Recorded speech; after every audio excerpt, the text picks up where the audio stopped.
Eh bien bonjour à toutes et à tous, ici The Marvelman. Aujourd'hui on va se retrouver pour parler de Daredevil Born Again. Et oui, donc les deux épisodes sont sortis et on va en parler. En plus, pour ceux qui me connaissent, vous savez que Daredevil était mon projet préféré du MCU. Donc forcément, il me tenait à cœur de revenir dessus aujourd'hui. Je comptais sortir la vidéo plus tard, mais au final je vais la sortir aujourd'hui je pense. Donc voilà, comme d'habitude, je pense que vous connaissez mon principe. On va revenir d'abord épisode par épisode, donc là pour le coup, en avis général, je vais d'abord donner mon avis sur l'épisode 1 puis l'épisode 2, et après passer un peu plus au personnage. Et enfin, la théorie pour la suite. Vous avez le timecode comme toujours. Et je vais spoiler, évidemment. Donc vous le voyez, je suis assez pressé, donc commençons tout de suite avec mon avis général. Alors déjà, évidemment, bon, je redis mes petits contextes, vous le savez, j'adore la série originelle. C'est un peu avec ça aussi que j'ai commencé ma chaîne, enfin les anciennes séries MCU.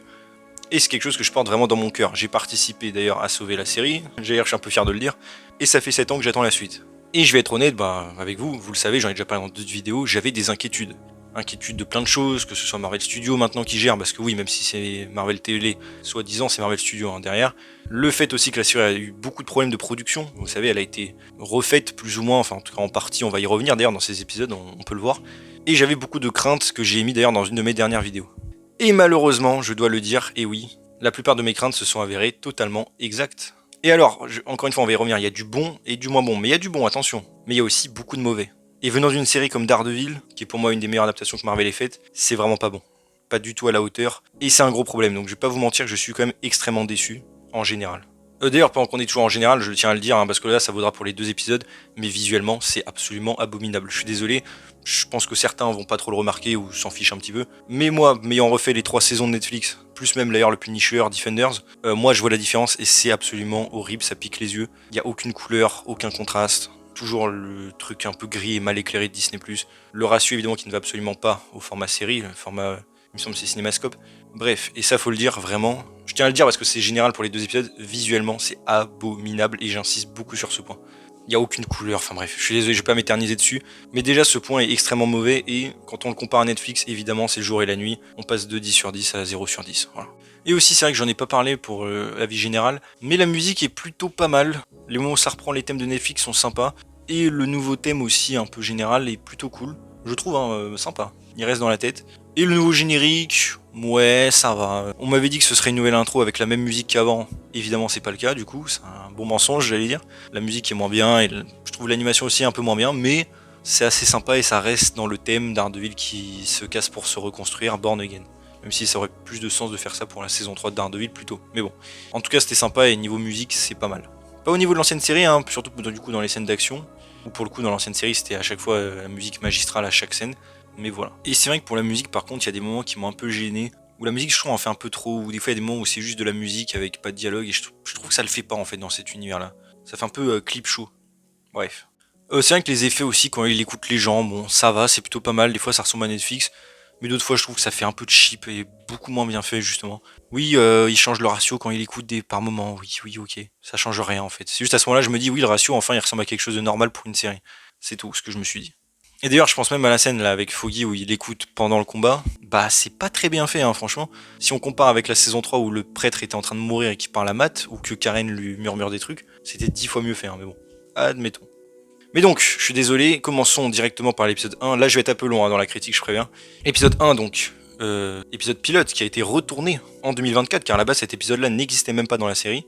Et déjà, j'ai envie de dire, c'est un problème. Un problème parce que ça veut dire qu'on aurait commencé avec l'épisode 2 avec aucun contexte. Vu que cet épisode met plein de choses en place, mais j'allais dire, qu'est-ce que Marvel a fumé pour ne pas envisager de faire cet épisode-là à l'origine. Bref. Et un épisode épisode 1, je dois le dire, qui pour moi est vraiment pas bon. En tout cas au début. En effet, vous le savez, donc l'épisode commence directement avec Karen, Foggy et Matt, et la séquence avec Bullseye. Séquence qui malheureusement, parce que ça faut le dire aussi, avait été totalement spoilée par le tournage, que Marvel n'a pas du tout caché. Je veux dire, ils montraient le cadavre de Foggy à tous les coins de rue, donc voilà. Scène qu'ils ont spoilé aussi en interview. Et oui, sans arrêter de dire que quelqu'un mourait dès le début, un personnage très important, de dire que Karen revenait mais pas Foggy. Bref. Donc, pour moi, il y avait déjà un problème. Et mon premier problème, et là je vais être un peu long, c'est que ce début détruit absolument toute la saison 3 et tout ce qui était mis en place. Si vous réfléchissez bien, qu'est-ce que la saison 3 mettait en place? Le retour de Bullseye et Nelson Murdock et Page, les deux choses sont détruites en même pas 20 minutes. On n'a même pas eu le temps d'en profiter, ne serait-ce que 3 secondes. Tout semble extrêmement rushé, je suis désolé mais ça c'est objectif, il n'y a aucun contexte. D'ailleurs je me suis même dit pour les gens qui n'ont jamais vu la série originelle, mais qu'est-ce qu'ils vont en penser? On commence, les 3 personnages vont au bar, hop, action, mort. fini. On a le temps de rien digérer, aucun setup. D'où est-ce que sort Dex? Bullseye, qu'est-ce qu'il fait là d'ailleurs? On n'a toujours pas de réponse pour l'instant. Il y a une intrigue par rapport à un client que Foggy protège, mais bon, j'espère qu'on en saura plus, parce que là, pour l'instant, je suis désolé, c'est abominable. Dex n'a aucune raison de s'en prendre à Karen et Foggy, j'en avais déjà parlé. Ah, si c'est vraiment juste parce qu'il est méchant, je suis désolé, c'est pitoyable. Donc déjà, toute cette partie-là est abominable, et je vais vous dire, bah la mort de Foggy, on en a rien à faire. C'est horrible, hein, parce que moi j'adore la série originale et j'aimais beaucoup Foggy, mais je n'ai absolument rien ressenti. Déjà parce qu'encore une fois, ça fait 1 an qu'on nous dit qu'il meurt, mais même la façon dont c'est fait, mais on n'a même pas le temps de retrouver Foggy en fait. Ça fait 7 ans, on l'a pas vu, il revient, il meurt, à la seconde. Donc, on n'a aucun contexte émotionnel, aucun enjeu encore une fois, puisqu'on le savait depuis très longtemps. Donc non, ça ne marche pas, c'est nul, abominable de se débarrasser d'un personnage comme ça. Alors oui, on va y revenir, il y a moyen qu'il soit pas mort d'ailleurs, mais bon. Voilà, Foggy qui évidemment n'est plus en couple avec Marcy apparemment. Je rappelle qu'on nous préparait le mariage dans la saison 3, donc un peu dommage. Et aussi, il faut le dire, une scène d'action absolument pareil, pitoyable. Je suis désolé de le dire, mais il faut le dire. Un espèce de faux plan séquence du coup, dans le bar de Josie entre Dex et Daredevil, et en alterne avec la mort de Foggy. Sur le papier, c'est une idée super cool. Attention, l'idée est bonne, hein, c'est pas le problème, mais l'exécution est horrible. Déjà visuellement, évidemment, on ne voit rien puisque tout est gris, sombre, avec en plus de la fumée pour bien cacher que c'est parce que ça marche pas. Je veux dire, revoyez, même pour ceux qui n'ont jamais regardé, allez voir le bar de Josie dans l'ancienne série Netflix, vous allez voir à quoi ça ressemble visuellement. Vraiment, masterclass. Donc là, ça ne sert à rien, et surtout, j'en avais déjà parlé en vidéo, mais le combat est horrible. Tout est en CGI. Je veux dire, vraiment, là, vraiment, je suis désolé, Jair, vous êtes obligé de le reconnaître, la CGI est abominable. Tout le combat est fait en doublure numérique, quasiment, enfin pas tout, mais quasiment tout. On le voit évidemment grâce au mouvement qui fait jeu vidéo.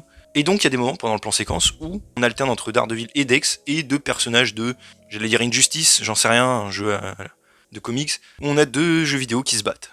Et vraiment, mais c'est absolument affreux. Vraiment, j'insiste, je suis désolé, je sais que là comme ça je crache mon sel, mais je suis obligé de le dire. Il n'y a aucun intérêt à faire de la CGI entre ces deux personnages, surtout dans des séquences de corps à corps comme ça. Netflix ne l'a jamais fait, et c'était parfait. Et oui, revoyez n'importe quel combat avec Bullseye ou même Daredevil, et vous verrez. Le plan séquence, encore une fois, n'a pas d'enjeu et n'est pas crédible, car les personnages sont essoufflés, c'est cool, ça nous rappelle l'ancienne série, mais vu que ces personnages n'existent pas et font des trucs surhumains en CGI, et ben on n'y croit pas. Ça ne fonctionne pas. Et c'est pour ça que d'ailleurs, à partir de maintenant, je ne crois plus à Daredevil, puisque le personnage maintenant est une doublure numérique. Donc les combats n'ont plus aucune incidence. D'ailleurs, je tiens à le dire, hein, mais les scènes où il se balance aussi sont absolument horribles. Le personnage, donc, a mal quand il se prend un coup, mais peut taper des sauts d'une quinzaine de mètres sur un toit. Évidemment. Chose qu'il n'a jamais pu faire avant. Et je tiens à signaler que d'ailleurs, dans la série Netflix, le parcours était 10 fois mieux fait, hein, bien sûr. Et très réaliste. Et même les scènes où il se balançait, car oui, il s'est déjà balancé dans la série Netflix. Et d'ailleurs, par moments, dans Born Again, il y a des moments où ça va. Je pense à la scène où il atterrit sur le toit au tout début, plutôt pas mal. Et après, le reste est en CGI, horrible, en jeu vidéo, et ça se voit, puisque le mouvement est affreux. Donc ça, je suis désolé, mais pour moi, ça a détruit complètement déjà l'enjeu de la série, déjà de base. Bien joué, Disney. En fait, ce que je veux dire, c'est assez horrible à dire, mais l'action, en fait, elle fait très fan film, je trouve. Les mouvements de caméra, le décor un peu cheap et tout. Je trouve vraiment que ça fait fan film. Et en fait, je vais dire un autre truc, je pensais pas dire, mais She-Hulk a de meilleures scènes pour Daredevil que là. Et Echo aussi d'ailleurs. Déjà en termes de combat, alors je parle pas du combat sur le parking en CGI avec She-Hulk, hein, bien sûr, qui est dégueulasse, même si un petit peu mieux d'ailleurs que Born Again, la CGI. Mais juste au niveau des combats, là, quand il est dans le couloir bleu ou la scène où il se bat avec Echo, il n'y a pas de CGI horrible, c'est bien fait, il y a un cascadeur, les combats ont du poids. Visuellement, c'est pas horrible aussi. Et oui, parce que les scènes avec Daredevil dans She-Hulk, l'épisode 8, sont vraiment pas dégueu. Je pense à la scène dans le couloir, mais aussi la scène où ils sont sur le toit en train de discuter. Là, ça ressemble un peu à quelque chose, quoi. Donc j'aurais jamais cru dire ça, mais oui, She-Hulk, au moins au niveau de l'action, traite beaucoup mieux Daredevil que Born Again. Et oui, je pensais vraiment pas dire ça. Hein. Aussi d'ailleurs, c'est vrai que j'ai failli l'oublier, mais par rapport à toutes ces scènes d'action avec Dex, le bar, tout ça, c'est honteux à dire, hein, mais c'est vrai, les images de tournage étaient 1000 fois mieux. Meilleure colorimétrie parce que c'est la belle lumière jaillir naturelle. Des scènes d'action 10 fois plus réalistes avec Matt qui se balance du toit. Ça a été fait en vrai, hein, la scène où il se balance pour aller voir Dex. Et ça rend 10 fois mieux sur le tournage, c'est incroyable à dire. De même d'ailleurs que pour l'action dans le bar. On a eu quelques images. On pouvait voir vite fait en extérieur les deux en train de se battre avec des vrais cascadeurs. Et je vous jure que c'est 10 fois plus intense, du peu qu'on en voit, que ce qu'on a dans la série. Donc, encore une fois, catastrophe. On peut penser à la scène évidemment où il jette Dex du toit aussi. Dex qui survit à une chute pareille, bon évidemment ça n'a aucun sens. Donc encore une fois, tout l'enjeu, le réalisme Marvel Netflix est mort, définitivement enterré. Bien joué Marvel. Je rappelle aussi que c'est la première fois que Matt bat Dex, et oui, il a perdu tous ses combats face à lui, et la première fois qu'il le bat, et ben c'est pas mérité. Comme j'ai dit, ça arrive comme ça, et cette fois-ci il le bat, bon oui il le bat parce qu'il a le costume et que Dex cette fois-ci est moins résistant, ça c'est cool. Mais je ne sens pas qu'il a mérité enfin sa revanche. Pas du tout même. Aussi c'est vrai qu'on peut se demander d'où Matt sort son costume. Je veux dire littéralement, Il part, il revient 2 secondes après, il est en costume. Comment ça se fait, il le sort d'où? Je veux dire, ça aurait été le Matt de Netflix, il aurait même pas perdu de temps à se changer, il serait allé dans une ruelle, il aurait mis un truc sur sa tête et il serait allé se battre direct. Et d'ailleurs, Foggy, comme ça, ne serait pas mort au passage. Mais bon, donc voilà. Désolé, mais fallait que je le dise, ces 20 premières minutes sont abominables. Détruit tout ce qu'a fait Netflix, que ce soit visuel, action, personnage aussi. Et c'est vraiment ça, j'allais dire, en fait, ces 20 premières minutes auraient dû être la fin d'un épisode. Vous imaginez, on aurait tout un épisode normal avec Nelson, Murdoch et Page, du setup, le retour de Bullseye petit à petit, et on finit un épisode comme ça. Avec évidemment une bonne scène d'action, pas celle horrible qu'on a eue. Mais vous imaginez, ça aurait été un truc de fou. En fait, j'arrêtais pas de me dire, mais sur Netflix, en fait, je paierais pour voir cette scène-là, mais version Netflix.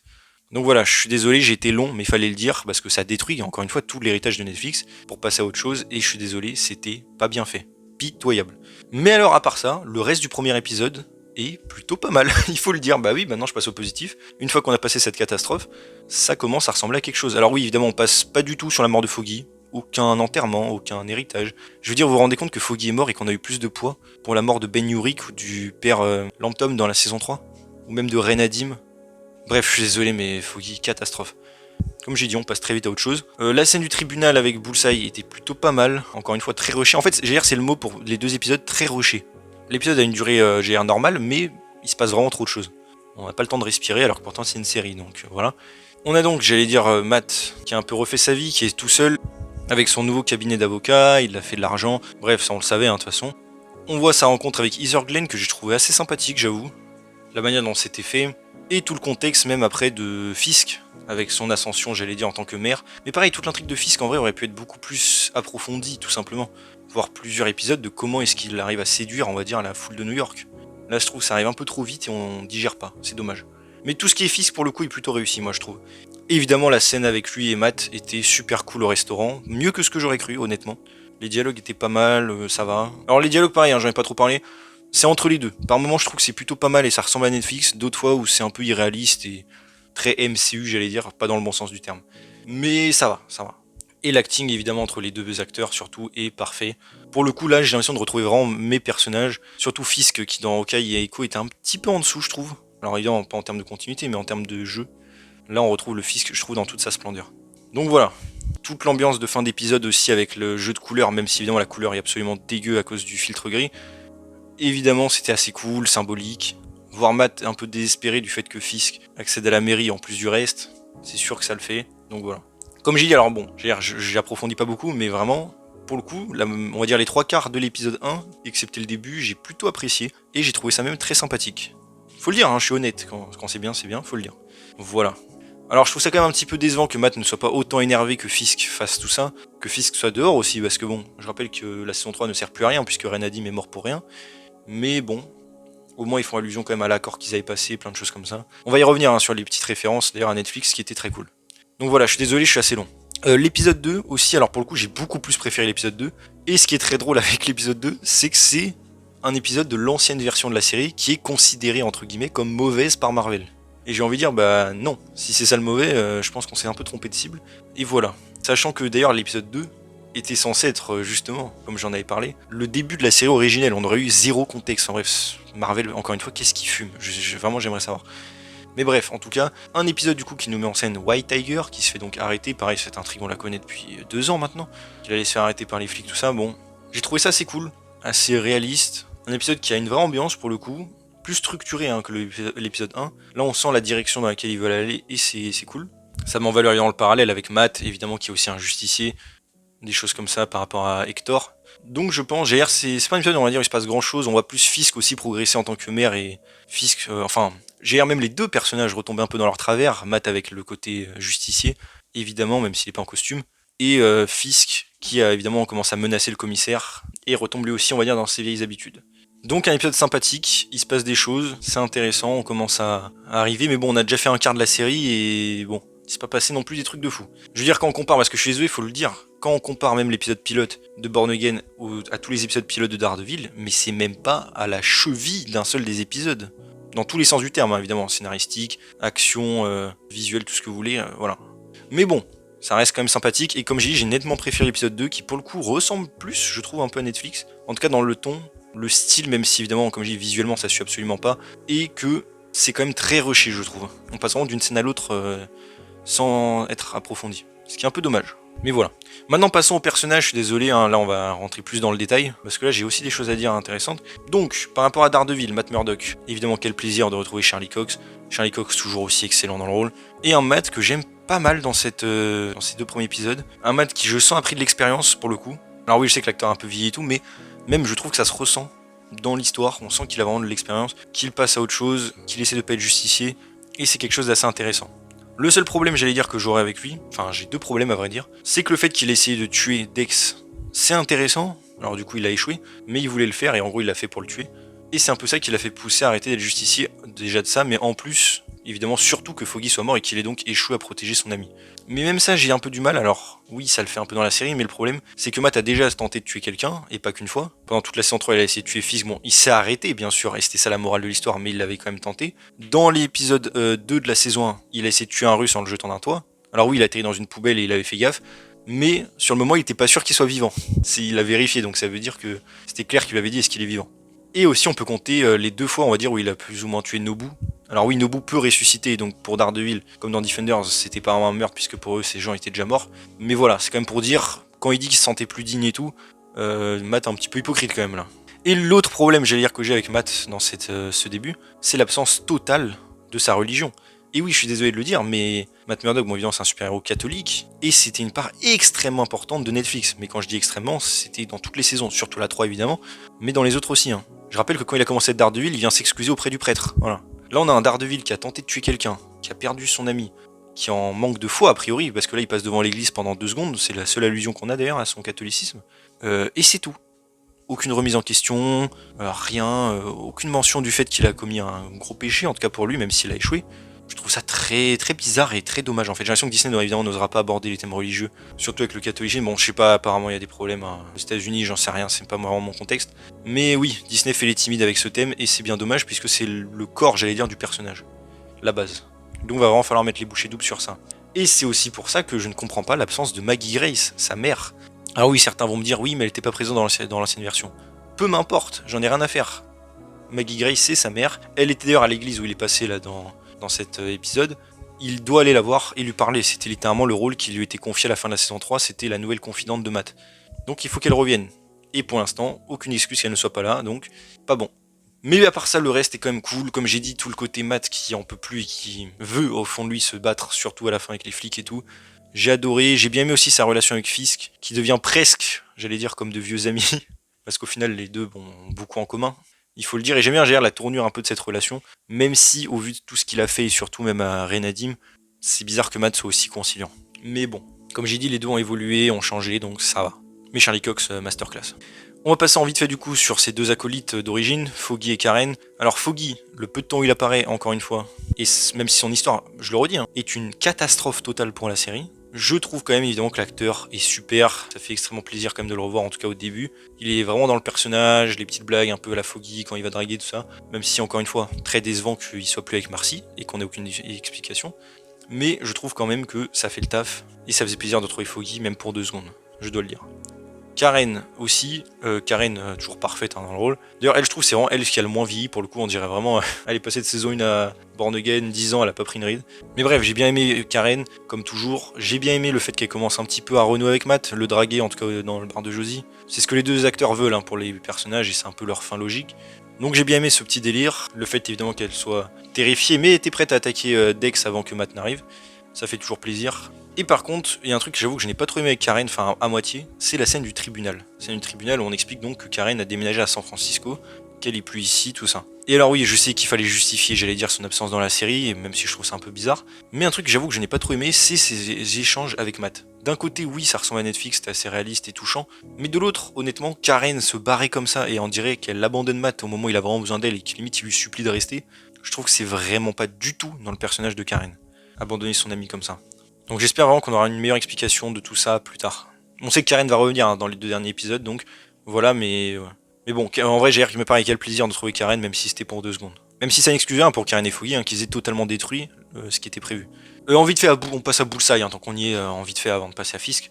Pareil, bon, évidemment très mal utilisé Bullseye, il revient pour 2 secondes, bref. Le design aussi est pas top, même si c'est pas le seul costume qu'il aura, hein, je vous préviens. L'acteur l'a dit, hein, donc voilà, ça fait plaisir. Mais je dois le dire quand même, et oui, parce qu'il n'y a pas que du négatif encore une fois, quel plaisir de retrouver l'acteur. Et alors oui, cacher sa bouche alors que c'est un peu le principal enjeu, enfin un des meilleurs moyens qu'elle a d'exprimer son sadisme, c'est complètement stupide, excepté ses yeux du coup. Mais j'avoue que la scène à la fin où Matt le démasque, le tabasse, lui demande pourquoi il a fait ça, et que dès que je lui souris et lui tape le bras, j'ai adoré la scène. Je dois le dire, non mais je suis désolé, je dois le dire. Vraiment, qu'est-ce qu'il est bien l'acteur, je sais plus son nom, Wilson Bertel je crois, vraiment il est parfait en bullseye. Et encore une fois, quel plaisir du coup de pas l'avoir tué et de le garder pour plus tard, parce que franchement il le mérite. Et aussi, j'avoue que j'ai bien aimé la manière dont il utilisait ses capacités, qui ressemblaient pas mal à Netflix. Je dois l'admettre, les scènes de lancer étaient bien faites. Même si bon, des fois la CGI du coup est voyante, pour lui je veux dire en tant que personnage, mais les effets étaient pas mal de lancer. Et encore une fois, comme je dis, j'ai adoré revoir l'acteur, même si c'était 3 secondes. Vous voyez ce que je veux dire? En fait ça m'énerve parce que je suis mitigé d'un côté, faut rester objectif, et oui, ils ont fait une mauvaise utilisation de lui, et la scène est vraiment une catastrophe en termes d'action, mais quand même, vous voyez, je suis un peu content quand même de le revoir, faut le dire. D'ailleurs, la scène où il tue une mouche là avec une épingle, ça m'a rappelé, je crois que c'est un clin d'œil au Daredevil de 2003 d'ailleurs. Mais bon. Ensuite, passons donc à Fisk. Je suis désolé, hein, la critique est un peu longue. Fisk, du coup, Vincent D'Onofrio, qui je trouve a vraiment les meilleurs moments de ces épisodes pour le coup. J'ai adoré la scène où il va retrouver Vanessa là, à la réunion et que tout le monde se stresse et s'en va. Ça fait plaisir. Fisk, du coup, qui essaie d'être maire de New York et qui y arrive. Et pour le coup, comme je dis, j'ai vraiment retrouvé le Wilson Fisk classique. Vraiment celui de Daredevil pour le coup. Peut-être un petit peu plus chaleureux et un peu plus gentillet, j'allais dire, un tout petit peu. Hein. Mais pour le coup, c'est logique dans l'histoire, puisqu'il essaie d'être plus, on va dire, Wilson que Fisk, le Cade plutôt. Donc je trouve que ça marchait plutôt bien. J'ai bien aimé même ses relations là, avec son nouveau majordome, la femme là qui le conseille, et du coup Daniel Blake. Bon pareil, honnêtement je pense que... Il me semble que c'est des rumeurs et tout, mais honnêtement même moi je commence à le sentir. Je pense que c'est bien le fils de Fisk. Ça me paraît évident, on va en reparler en théorie. Mais le fait qu'il mentionne Staten Island, c'est comme là d'où vient un de ses gosses dans les comics. Donc voilà. Mais j'aime bien le personnage, l'admiration qu'il a pour Fisk et tout, ça risque d'amener des choses très intéressantes. Aussi le fait qu'il est maigri, que ce soit justifié dans la série. Donc c'est plus sans doute pour son image, pour être plus en forme. Je trouve que c'est assez intéressant. Et Matt lui fait remarquer, donc j'imagine pour une confrontation ça va être intéressant aussi, si jamais il y en a eu. Voilà, j'ai pas grand chose à dire sur Fisk. Ce qui va être intéressant aussi, c'est sa relation avec Vanessa. Vanessa, du coup, qu'on retrouve avec la bonne actrice cette fois-ci. Pour le coup, toutes ces scènes ont été retournées avec elle. Et pareil, Vanessa, quel plaisir, hein, l'actrice, elle a pas changé et tout. Toujours bien dans le rôle, parfaite, franchement, rien à dire. Peut-être que justement, Vanessa pourrait être un peu, je pense, elle le sera, mais sera plus développée par la suite. Parce que là, pour le coup, toute la distance qui se sont mis entre eux est justifiée, mais c'est vrai qu'on aurait aimé peut-être plus le voir dans des scènes. Pour le coup, quand Vanessa fait la distance dans la saison 3, c'était bien mieux fait, je trouve. Mais bon. Et Vanessa, du coup, qui a trompé Fisk. C'est sous-entendu, du coup, Fisk s'est fait cueille, voilà. Du coup, est-ce que elle a dit de pas tuer le gars? Est-ce que Fisk va tenir sa promesse? Je suis pas sûr, j'ai l'impression, mais bon. Rien que le fait qu'il ait des blessures à la main, je pense que du coup, il s'est occupé du gars. Mais bon, on verra encore une fois. Mais ça, c'est intéressant de voir Fisk, du coup, en galère avec Vanessa, et Fisk aussi essayer de faire mieux, un petit peu. Comme j'ai dit, en fait, ce qui est cool, c'est que je trouve ce qu'a fait Echo n'a pas été oublié. Echo lui a fait quelque chose et Fisk essaie d'être vraiment un homme meilleur. Et je trouve ça intéressant. Donc voilà. Fisk va être sans doute un des plus passionnants à suivre. Comme toujours. Maintenant, je vais revenir sur d'autres persos, donc plus secondaires. Déjà, Kirsten McDuffie, bon, elle apparaît pas beaucoup, mais je trouve qu'elle est assez cool. Bonne alchimie avec Matt. Personnage assez crédible, mais bon, on l'a vu 2 secondes, donc j'ai pas grand chose à dire. Mais ça peut promettre pour la suite. C'est vrai que pour Kirsten, comme pour un autre personnage dont on va parler après, c'est vrai que son rôle aurait pu être beaucoup mieux tenu en fait par Marcy. Marcy, l'ancienne copine de Foggy, qui était censée être sa femme, je rappelle, et qui est aux abonnés absents. Heather Glenn, du coup, j'ai bien aimé la façon dont elle rencontre Matt et la manière dont ils ont une alchimie assez rapidement. Encore une fois, on n'a pas vu énormément de choses. Bon, du coup, c'est la thérapeute de Fisk et Vanessa, ça on le savait. C'est la copine de Matt en même temps. Encore une fois, ça promet des choses intéressantes. Et surtout, apparemment, une des cibles de Muse. Muse, on va en reparler. Enfin, parlons-en même tout de suite. Du coup, Muse qui fait un petit cameo dans l'épisode 1 quand il tag Fisk. Et qui apparaît, on va dire, sans son masque. Dans cet épisode, joué donc par le gars là de mercredi, ça avait déjà leaké ça. Et qui donc semble vouloir de l'aide de Heather Glenn, ou en tout cas se rapprocher d'elle. Donc pareil, ça promet des choses intéressantes. Pour l'instant, on n'a pas vraiment vu Muse en action. White Tiger, ensuite, du coup, Hector Ayala, avec l'acteur du coup qui est malheureusement décédé. Il apparaît donc dans cet épisode, aussi dans le premier épisode d'ailleurs où il a été fait en reshoot, dans un magasin. Et Hector Ayala, pareil, j'ai plutôt aimé donc toute l'intrigue, le fait qu'il défende un gars évidemment dans la rue. Son costume aussi, bon on l'a vu 2 secondes mais il me semble pas trop mal. Il a donc bien son amulette avec ses pouvoirs. Alors ça pareil, je me demande d'où ça va venir exactement dans le MCU. Mais c'est intéressant, même le fait que sa femme soit distante, tout ça, le fait qu'il va être dans la galère au niveau du procès. Quand on sait que c'est ce que Marvel apparemment a détesté le plus de l'ancienne série, je trouve ça bizarre parce que pour le coup ça me paraît assez intéressant. Donc voilà, j'ai bien aimé le peu qu'on a vu de White Tiger, et j'espère en voir plus, évidemment, par la suite. Par contre, pour Hector Ayala, il y a un truc que je trouve un petit peu bizarre. C'est la scène où Matt du coup demande que le fait qu'il soit White Tiger ne fasse pas partie du procès et de l'affaire en question, et que le procureur, enfin le juge accepte. Je trouve ça très bizarre, justement, vu que c'est un justicier qui leur rend la loi. j'imagine qu'il devrait être jugé pour tout ce qu'il a fait, et en particulier, du coup, ses crimes en tant que justicier. Je comprends le raisonnement de Matt, mais je vois dans aucun monde comment un juge pourrait accepter ça, justement. Mais bon. D'ailleurs, je tiens à préciser, mais je pense que vous l'avez vu, on a une photo, du coup, de sa sœur, Ava Ayala, sur un mur. En tout cas, ça me paraît sûr que c'est elle. À moins que je me trompe, mais voilà. Qui devient aussi White Tiger, normalement. On a ensuite Bibi Yurik, donc la journaliste nièce de Ben Yurik évidemment, qui apparaît. Alors pour l'instant c'est pas un perso très important. J'ai bien aimé ses petites interventions dans les épisodes, les coupures pour voir ce que New York pense des justiciers et de la situation. Ça je trouve que c'est une très bonne idée pour le coup. Donc j'espère que ça mènera à quelque chose d'intéressant. Et du coup qui a rencontré Fisk et Daniel Blake pour l'interviewer. Et du coup évidemment bah ça fait un peu mal au cœur j'allais dire de voir Fisk parler de Ben Yurik quand on sait ce qu'il lui a fait dans la première saison. Donc franchement pareil ça risque d'être assez touchant cette histoire et intéressant. J'aime bien le personnage là du peu qu'on en a vu, j'imagine qu'il va avoir une petite relation avec Fisk, peut-être d'élève ou quoi que ce soit puisqu'il dit qu'elle est pas reconnue à sa juste valeur. On verra mais ça peut être très cool. Et aussi du coup en vite fait on a le flic, Cherry, enfin l'ancien flic qui a pris sa retraite et qui est maintenant détective. Et alors lui, je vais pas vous mentir, alors j'aime bien son personnage, le peu qu'on en voit et sa relation avec Matt est intéressante, ça y a pas de problème. Mais j'ai néanmoins un petit souci, c'est qu'en fait j'arrête pas de me dire que son rôle aurait bien mieux fonctionné si ça avait été Brett Mahoney. Mahoney, le flic évidemment qui est dans Daredevil, ami de Karen, Foggy et Matt, qui a poursuivi le Punisher, enfin bref, personnage très important de Netflix, qui avait une bonne relation en plus avec Daredevil, juste Daredevil, Matt il le connaissait un peu mais voilà. Et honnêtement, le fait que quelqu'un découvre son identité ou quoi, ça aurait été bien plus marquant si ça avait été Brett Mahoney et que Brett commence à aider Matt à essayer d'avoir une vie normale. Alors Brett d'ailleurs, je le dis, hein, apparemment il sera dans la série, sur le tournage ça avait été plus ou moins vu, et ça avait été dit même par des gens qui ont vu tous les épisodes, donc normalement il sera là à un moment donné. Mais pour le coup, encore une fois, je trouve que c'est dommage et que ce rôle aurait très bien pu, enfin aurait beaucoup mieux marché si ça avait été lui à la place de Cherry, je pense. Parce que vraiment tout le délire avec la révélation que le personnage découvre que Matt c'est Daredevil, le fait que c'est un personnage apparemment qu'on est censé connaître, vu la façon dont Karen et Foggy en parlent, même comment il est dans le bar avec eux et tout, bah si on l'avait vu sur Netflix ça aurait marché. Là on ne connaît pas ce personnage, on l'a jamais vu, donc non ça ne fonctionne pas. Et donc Brett aurait été bien meilleur pour ce rôle. Mais bon en tout cas la relation est cool et j'ai hâte de voir aussi, pareil, d'en explorer plus. Aussi, alors bon, j'allais dire avant de passer aux théories, je voulais passer à un truc marrant, c'est du coup qu'il y a eu pas mal de références au MCU, mais surtout au MCU Netflix, dans ces épisodes qui font extrêmement plaisir. Alors déjà, une des plus évidentes, j'allais dire, c'est Fisk, qui parle de Ben Urich et du fait qu'il l'a connu, et ça pareil, ça me fait extrêmement rigoler pour les non-canonneurs, puisque ça c'est une scène qui date de l'ancienne version de la série, donc il a toujours été prévu évidemment que ce soit une suite et qu'il y ait des références, ça me fait pas mal rire. Mais ça je le savais déjà depuis 2 ans, hein, mais bon. Donc voilà pour Ben Urich. On a le commissariat du 15e district qui apparaît donc et qui était évidemment dans Daredevil, qui est une invention de la série, même si d'ailleurs le décor a un peu changé. Ça fait quand même plaisir qu'on le retrouve là. On a Fisk évidemment qui a décapité quelqu'un avec une voiture, c'est dans la saison 1, avec Vladimir Anskarov, enfin non c'était Anatoly du coup. On mentionne aussi d'ailleurs que Fisk a tué des flics avec le commissaire. Donc ça c'était assez cool. Commissaire d'ailleurs, bon toute la scène où il le menace c'était assez cool. Mais surtout, commissaire qui était un acteur qui était dans Agent of Shield saison 7, voilà. Évidemment pas le même personnage. On a aussi, c'est vrai, le retour de Josie dans le bar qui est avec la même actrice, ça fait plaisir quand même de la revoir. On a bon évidemment les logos du Punisher, c'est évident. Fisk d'ailleurs qui le mentionne à la télé, qui mentionne Daredevil, mais aussi Spider-Man. Alors oui, quand on sait que du coup ils ont supprimé toutes les possibles intrigues entre Fisk et Spider-Man, c'est complètement GR stupide de faire ça, mais bon, c'est quand même une référence qui fait plaisir. D'ailleurs apparemment ils ont coupé le fait qu'ils mentionnent Jessica Jones dans ce discours, ce qui est dommage. Et aussi un truc que j'ai bien aimé, c'est le fait qu'il mentionne Hogarth, Chao et Benoist, le cabinet d'avocats de Jerry Hogarth, évidemment, personnage de Jessica Jones en particulier, pour où Foggy a donc travaillé là-bas. Encore une fois, c'est des vraies références qui sont pas moitié cachées, ça fait plaisir. On peut penser aussi évidemment au Harlem's Paradise, enfin il y a une pub pour lui dans le discours de Fisk, vous savez, le bar dans Harlem, tenu par Luke Cage. On peut penser aussi évidemment à l'accord que Matt et Fisk ont passé dans la saison 3, le fait qu'ils parlent de Dex, tout ça. Encore une fois, ça fait assez plaisir. Et il y a aussi, c'est vrai, un petit easter egg de Pym Technology, même s'il est très discret, faut le dire. Et on peut noter aussi en vite fait, c'est vrai que Blake Tower n'est donc plus le procureur de New York comme il l'était dans les séries Marvel Netflix. Maintenant passons donc, j'allais dire aux théories pour la suite, alors j'allais dire c'est un peu du classique. Qu'est-ce qui va se passer par la suite? On sait que Matt va sans doute faire témoigner le gars là dans l'épisode 3 pour défendre Hector Ayala, et peut-être le faire libérer de prison. On voit aussi que les flics corrompus vont sans doute mettre les bouchées doubles, là ils se sont fait éclater par Matt, on peut voir qu'ils ont un logo du Punisher, évidemment, donc ça c'est pour teaser. Encore une fois, l'arc qui va arriver pour Punisher, c'est que les gens utilisent son symbole pour faire d'autres choses, ça risque d'être assez intéressant.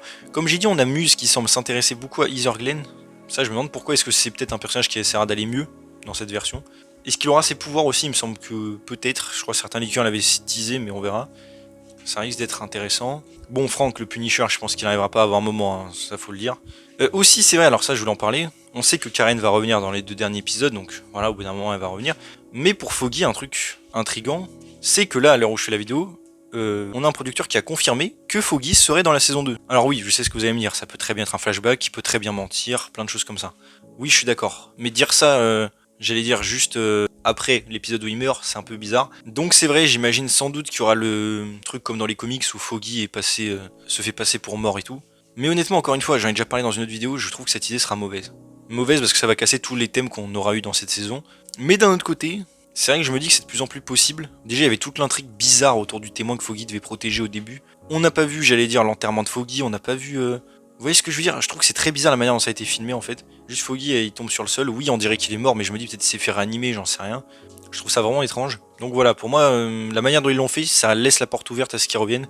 Et honnêtement, je commence même à me demander, même si Foggy dit que, même si Fisk a dit que c'était pas le cas, je commence à me demander si c'est pas lui qui a engagé Dex pour aller tuer Foggy ou un truc comme ça. Encore une fois, je sais qu'il le dit, qu'il a respecté son accord et tout, mais j'ai l'impression que ça pourrait être le cas. Mais en tout cas, ça va être intéressant aussi de voir comment Fisk va réagir quand il saura que Heather Glenn sort avec Matt. Je pense que ça va raviver les tensions. Bref, le fait que Fisk demande à Matt s'il a des enfants, sachant qu'il y a probablement son fils légitime avec lui, pareil, c'est intéressant. On verra, encore une fois. Mais honnêtement, comme j'ai dit, à part le mauvais, qu'il faut le dire, encore une fois, je me tairai pas sur le mauvais, il faut dire aussi que la série a du bon et que ça promet quand même quelque chose d'intéressant pour la suite. Au moins au niveau du scénario. Et de l'acting, évidemment. Donc voilà. En tout cas, maintenant, à vous de me dire en commentaire qu'est-ce que vous avez pensé de tout ça. Avez-vous aimé, pas aimé, vos théories pour la suite, etc. Comme d'habitude. En tout cas, voilà, j'espère que la vidéo vous a plu. Si c'est le cas, n'hésitez pas à vous abonner, liker, commenter, partager, activer la cloche, à me suivre sur mes sociaux et mon Discord en description. Et on se retrouve bientôt pour une nouvelle vidéo. Salut tout le monde.